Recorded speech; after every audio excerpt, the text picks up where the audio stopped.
नमस्कार दर्शक बंधु आपण गोटे आज गोटे सुंदर चाष मुझे देखुँ जोटा आज ठेकुआ चाष जहाँकि आगुरी हो नामती शौक हिसाब से रखुले एवं किंतु तार बहुल व्यवसाय करागला आपण ठेकुआ चाषर भी मासक लक्ष लक्ष टका इनकम करेंगे।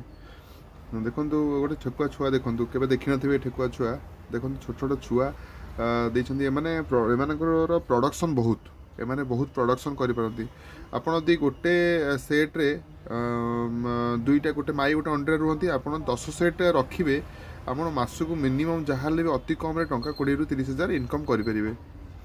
मुझे से मौसा नंबर जी रखी फार्म कर नंबर भी आपको दे दूसरी आप सहित कंटाक्ट कर योगदान मान देखिपारे कथा हो पारे और केमी कौन से व्यवसाय करते कौन लाभ को भावुं कथा है आपड़ किटा लाभवान चाष कर लाभ पाइपर।